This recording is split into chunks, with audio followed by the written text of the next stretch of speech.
Merdeka, saudara. Kita bersyukur hari ini kita merayakan HUT RI yang ke-75. Untuk mendasari refleksi kita, mari kita membaca Injil Matius pasal 22 ayat 15 sampai dengan 22. Demikian.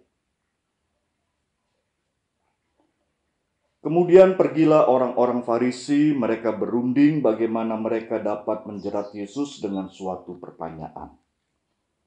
Mereka menyuruh murid-murid mereka bersama orang-orang Herodian bertanya kepadanya, "Guru, kami tahu engkau adalah seorang yang jujur dan dengan jujur mengajar jalan Allah, dan engkau tidak takut kepada siapapun juga sebab engkau tidak mencari muka.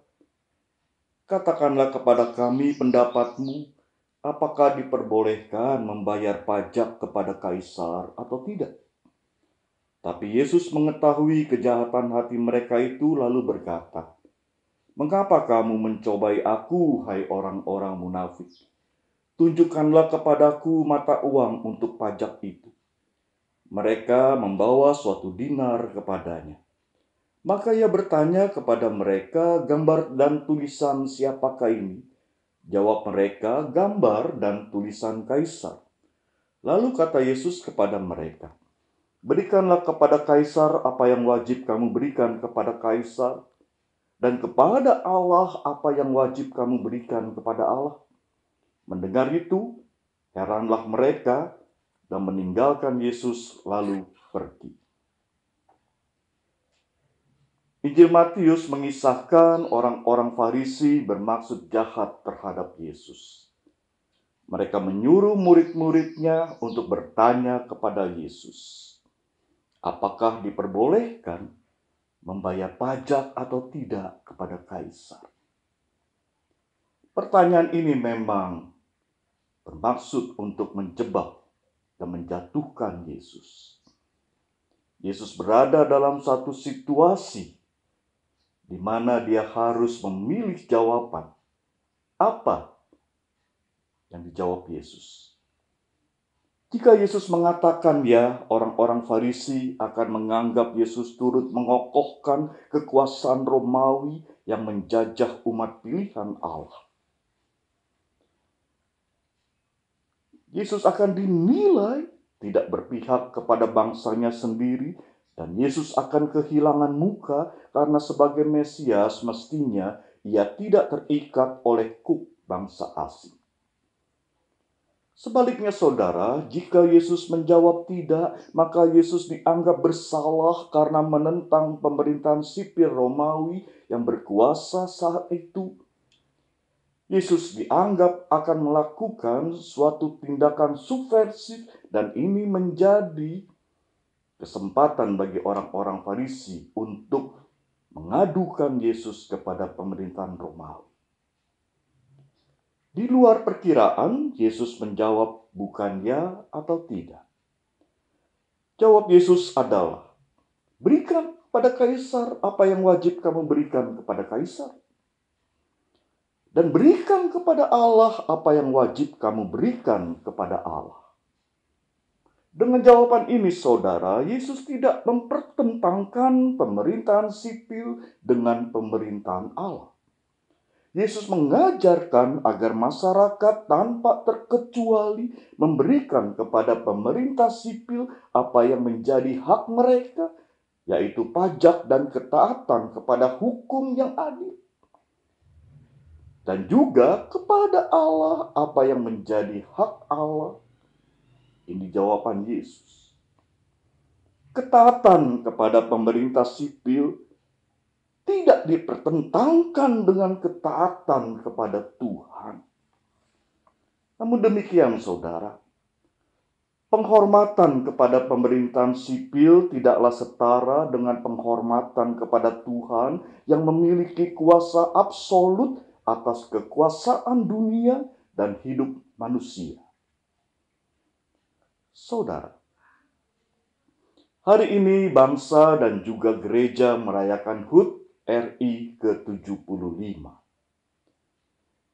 Banyak persoalan yang telah bangsa ini lalui, Dan bangsa ini telah memperjuangkan semua kehidupan, anugerah kemerdekaan dari Allah itu, sehingga kita bisa menikmati kemerdekaan sepanjang 75 tahun. Perjuangan kita, saudara, belum selesai untuk tetap menjaga dan membangun negara kesatuan Republik Indonesia. Gereja-gereja Kristen menghayati bahwa dirinya merupakan bagian integral dari Indonesia yang adalah rumah kita bersama. Gereja hidup di dalam keragaman corak spiritualitas. Dan di tengah keberagaman itulah gereja dipanggil untuk hadir serta berperan bagi kehidupan bangsa dan negara. Selalu ada harapan bagi masa depan Indonesia yang lebih sejahtera, rukun, dan damai. Dengan pertolongan Tuhan, kita yakin Indonesia akan memasuki masa-masa yang lebih baik. Selalu tersedia berkat Tuhan.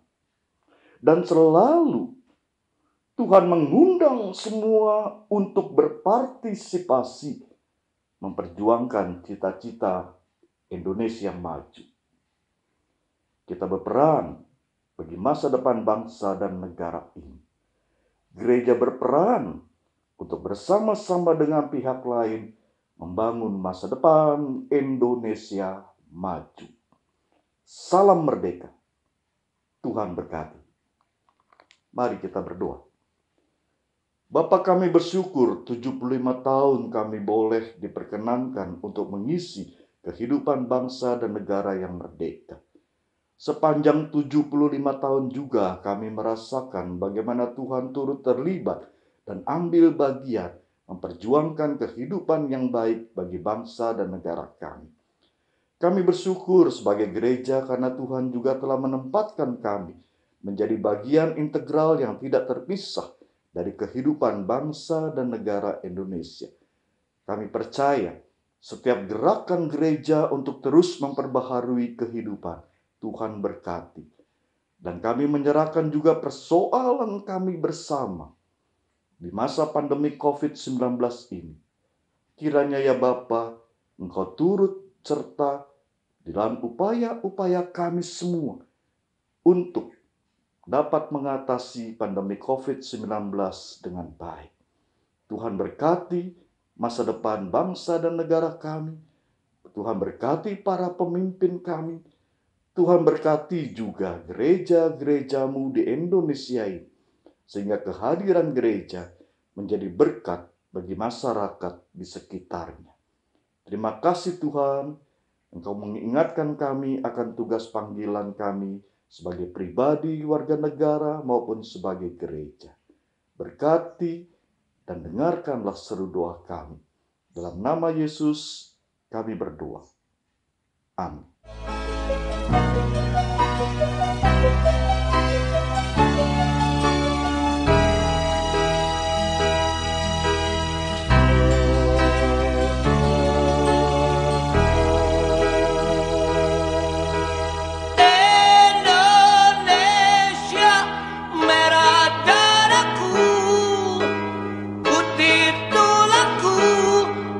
Satu dalam semangatmu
Salam merdeka, saudara. Tuhan berkati. Amin.